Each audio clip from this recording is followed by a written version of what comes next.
dia, sexto ano, como é que vocês estão? Então, mais uma aula, a gente vai finalizar o assunto Grécia. E já estou preparando psicologicamente vocês, porque na semana que vem nós vamos fazer uma atividade avaliativa, né? Valendo uma pontuação maior, um simulado que vocês vão trabalhar, vocês vão ter aí um feedback de todo o conteúdo que nós trabalhamos até agora relacionado à Grécia Antiga. Então, todos os capítulos do bimestre, né, que a gente trabalhou nas videoaulas, nós vamos trabalhar através dessa avaliação, dessa forma de avaliar vocês, além da participação que vocês fazem semanalmente, me entregando as atividades e tudo mais. Bom, a gente vai finalizar o assunto Grécia Antiga. Como, Bindá? Como que uma civilização tão grande, uma civilização tão bonita, uma civilização tão inteligente, tão versátil, tão guerreira, ela tinha a inteligência de Atenas e ela tinha a força de Esparta. Como que uma civilização dessa acabou, né? Como que a sociedade grega não deu continuidade? A gente vai entender isso e eu vou explicar isso para vocês hoje nesse vídeo. Mas eu preciso que vocês prestem bastante atenção, tá? Vou começar do início. Como vocês sabem, eu já vim explicando para vocês, vou dar um resumo geral, né? A Grécia, ela não era um império, não era uma única coisa. Ela era dividida em polis, cidades-estados independentes. A gente sabe disso, e a exemplo disso nós temos Esparta e Atenas, que eu sempre fico citando para vocês. E o que aconteceu, né? Bom, Esparta e Atenas eram as duas civilizações, as duas cidades-estados, as duas polis mais importantes da Grécia Antiga, e a Grécia vivia sendo ameaçada aí de invasão. E aí o que acontece? Como eu sempre explico para vocês, na antiguidade, a maioria das civilizações tinham esse objetivo. Parecia que todo mundo queria jogar War naquela época. Então a maioria queria fazer o quê? Invadir, vencer, dominar. Invadir, vencer, dominar. Resultado da invasão, da vitória e da dominação: aumentar o seu território, deixar o seu território maior. Imagina o seguinte, vamos colocar aqui um exemplo, Arraial do Cabo, tá? Vou colocar Arraial do Cabo para poder ficar fácil para vocês.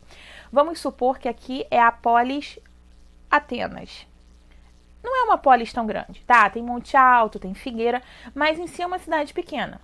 Imagina se uma região qualquer, vamos supor, a região metropolitana do Rio, né? A cidade do Rio de Janeiro, vamos lá, queira invadir aqui para aumentar o território.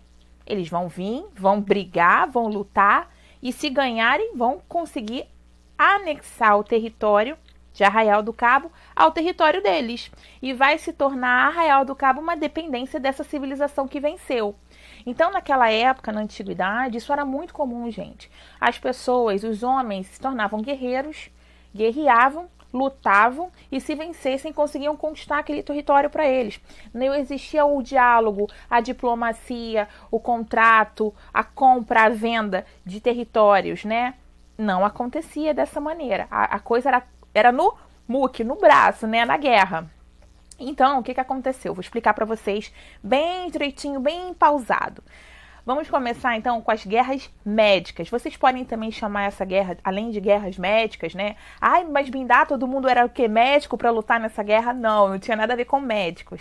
Era porque a civilização se chamava Medas, né? Medos. Só que, além de ser guerras médicas, a gente também pode conhecer essa guerra como a guerra greco-persas, porque foi uma guerra entre os gregos e os persas. E eu vou explicar essa guerra, porque ela vai gerar uma outra guerra, e depois dessa outra guerra vai acabar diluindo a Grécia Antiga. Bom, vamos lá, vamos do começo.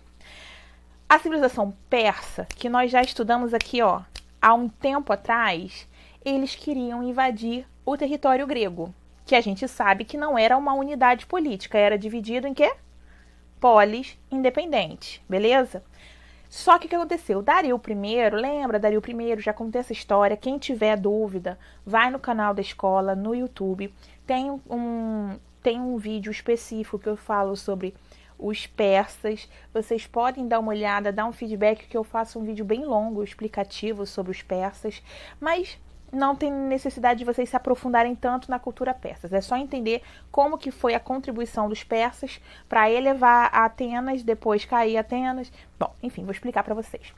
Então, Dario I, né, que era persa, ele resolveu invadir Atenas.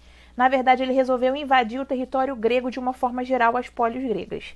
E aí, numa iniciativa, Atenas, aquela, né, intelectual, mais voltada para o teatro, para as artes, para a cultura, eles tiveram um ensaio assim de esperteza muito grande, conseguiram eliminar os persas, conseguiu impedir que os persas invadissem a Grécia e tomassem as pólis, tomassem Atenas e tudo mais.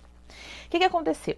Nesse insight que a Atenas teve, né, nesse conseguir, eles ficaram muito vitoriosos, entendeu? Tipo, nossa, eles ficaram assim, caraca, eu sou ateniense, sou top demais, cara, ó, consegui expulsar ali os persas, e olha que os persas sabem muito de guerra, realmente. Os persas eram muito experientes na questão de guerras, de conflitos e de dominação, mas não conseguiu vencer os atenienses. Sim, os atenienses. Bindá, você não está confundindo? Você não está querendo falar Esparta, os espartanos, os fortões e tal, 300? Eu estou falando sobre os atenienses, entenderam? Realmente. E aí que deu a treta toda, deu um problema muito grande. Eu vou explicar para vocês, calma. Nessas guerras médicas, né, ou guerra greco-persas, se vocês preferirem, aconteceu um conflito em que os persas, com Dario I, tentou invadir a Grécia Antiga. Eles não conseguiram, por quê? Atenas foi esperta e conseguiu impedir a entrada deles. Então, Atenas tecnicamente venceu as guerras médicas e se destacou mais do que quem? Esparta, dos fortões que estudam lá na escola militar desde os 7 anos de idade, beleza? Gente, chegou o ponto. Olha aqui, vou explicar para vocês uma coisinha aqui. Vou contar para vocês porque vocês sabem que, né, a gente tem que ter essa...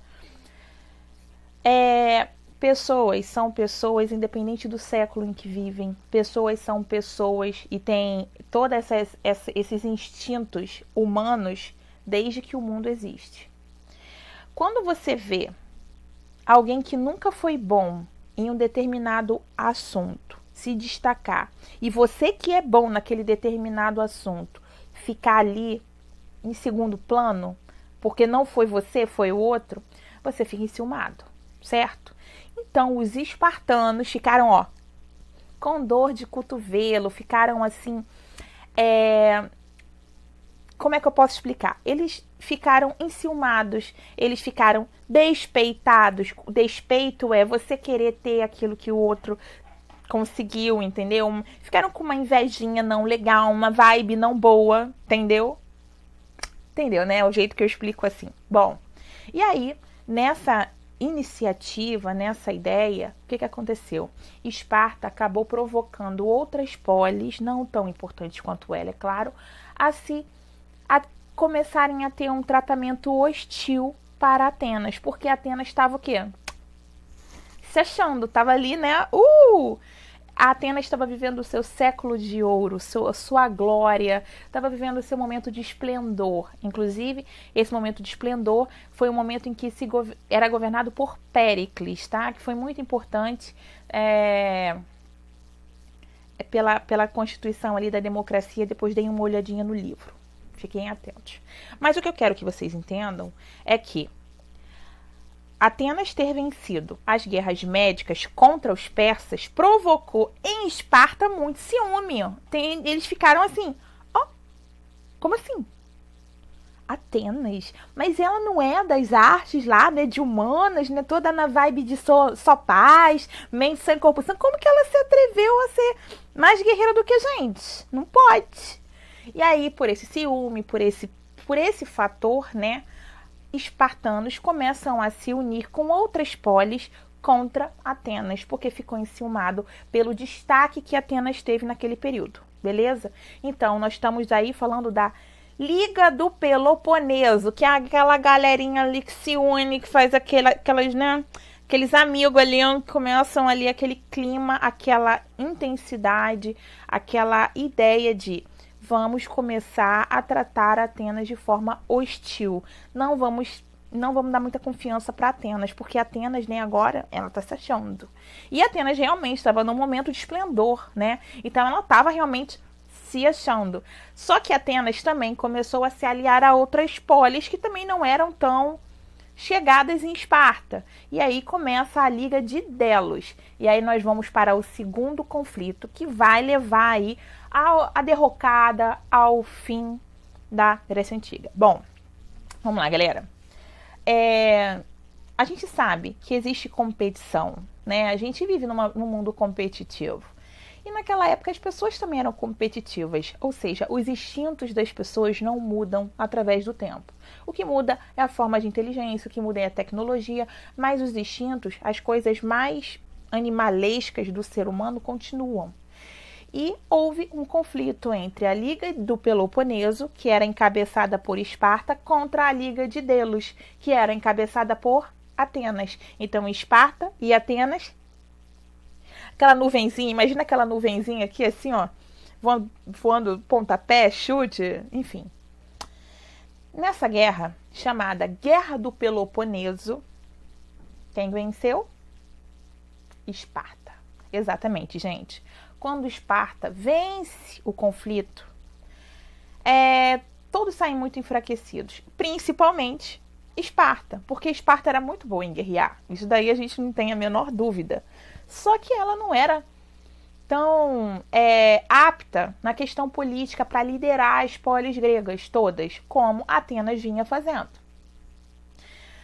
Por aí vocês tiram o seguinte, eu vou explicar uma coisa para vocês que vale para a vida. A gente observa que quanto mais nós nos tornamos individuais, as coisas não dão certo. Eu vou explicar para vocês de uma maneira simples aqui para vocês entenderem. Vocês já ouviram um ditado popular chamado "a união faz a força"? Sim. Se você está num cabo de guerra e tem 10 pessoas de um lado e 10 pessoas de outro, todas ali estão lutando juntas, unidas, aquele cabo de guerra vai para quem é mais forte. Mas em si são dois grupos fortes. Mas vamos supor que nesse cabo de guerra saiam 5 pessoas, fiquem 5 de um lado e 10 do outro. É claro que o grupo com maior volume de pessoas vai vencer o grupo com menor grupo. A corda onde está sendo segura por menos pessoas, entenderam? Então, é isso que eu quero dizer. O conflito, a guerra, ela afastou as polis gregas. Houve um conflito e um enfraquecimento geral da Grécia Antiga. A Guerra do Peloponeso, que foi encabeçada por Esparta pelo grupo do Liga do Peloponeso, e que também teve Atenas encabeçando a Liga de Delos, a gente vai observar o seguinte: houve um conflito muito grande, houve uma briga muito grande, e esse conflito, essa desunião, fez enfraquecer o povo grego. Mas não para por aí. A gente vai vir com pessoinhas diferentes. Eu vou falar para vocês de um cara chamado Filipe II. Oi? Filipe II? Quem? Como assim? Gente, lá longe tinha um pessoal que era meio café com leite, que não era assim tão importante, chamados macedônicos. E o Filipe II era o rei da Macedônia. O Filipe II, ele tinha um olho meio assim, entendeu? E aí o Filipe II, ele conseguiu pensar uma coisa que ninguém tinha pensado. Eu vou esperar eles brigarem entre si, os gregos brigarem entre si, os gregos se degladiarem entre si, porque quanto mais eles brigam, mais fracos eles ficam, mais eu posso conseguir entrar, invadir e dominar os povos gregos. Entenderam por que a Grécia acabou se esvaindo e virando o Império Macedônico e vai virar aí posteriormente o período helenístico?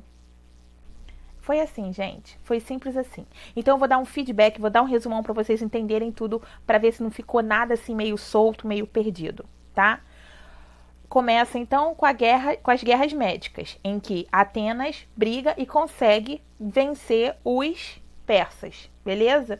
Aí Atenas começa a se achar e tal, ficar importante, não sei o que, e começa a provocar uma ciumeira de quem? Esparta.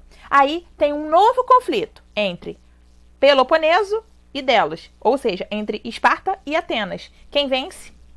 Esparta. Só que Esparta, ao vencer a guerra do Peloponeso, logo entrando em conflito aí com Atenas, começa a enfraquecer a Grécia, de uma forma geral. Nesse enfraquecimento, se a união faz a força, a desunião deixa fraco. entendeu? De ficarem desunidos deixa aquela população frágil, fraca, pronta para ser invadida e dominada. Por quem? Pelos macedônicos. Filipe II, que tinha um olhinho assim meio... Tem um filme chamado Alexandre o Grande. Esse filme ele é bem longo, ele está disponível em algumas plataformas digitais e ele conta um pouquinho sobre a história de Alexandre o Grande. A minha sugestão para vocês, assistam. Quem tiver interesse, quem gosta dessa história, quem gosta da história grega. Nós vamos falar mais sobre Filipe II na próxima aula. Eu não vou terminar de vez o assunto Grécia Antiga, porque eu tenho muitas coisas para falar sobre Alexandre o Grande, o maior conquistador da história antiga. Alexandre morreu com 33 anos, ou seja, ele morreu com a minha idade. E ele conseguiu conquistar o Ocidente, conseguiu conquistar o Oriente, se tornou faraó, se tornou um grande homem. Só que ele morreu muito jovem, morreu aos 33 anos de idade. Ele morreu depois de ter conquistado um grande império, né? Ele conquistou tanto Egito quanto Grécia, conquistou uma faixa de território muito grande. Só que ele não deixou herdeiros e quando ele morreu, ele acabou tendo o seu território todo invadido. Mas nós vamos trabalhar muito mais o período helenístico, o que foi o período helenístico nas próximas semanas. Eu vou ver, provavelmente na próxima semana nós vamos fazer uma atividade avaliativa com o assunto parando nas guerras médicas e na guerra do Peloponeso. Eu não vou colocar Alexandre o Grande para depois. Alexandre o Grande é um capítulo à parte que eu vou trabalhar com vocês, tá bom? É importante. Até o ano passado vinha um livrinho explicativo. Eu acho que esse livrinho acabou o sucesso substituindo por um outro livro falando sobre religiões ou alguma coisa nesse sentido, mas não tem problema. Nós vamos trabalhar esse conteúdo porque eu acho o Alexandre o Grande, a história dele muito importante para que vocês entendam um pouco do mundo antigo. Esse homem foi assim um marco na história, né? Eu vou deixar vocês com as atividades do livro. Não façam mais do que eu pedi no plano de aula, tá? Dá uma olhadinha lá. Façam um resumo sobre essas duas guerras, a Guerra do Peloponeso e as guerras médicas, do que eu expliquei aqui para vocês.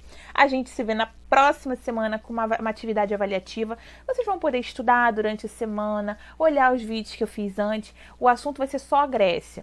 Provavelmente essa atividade vai valer 40 pontos, tá bom? 40.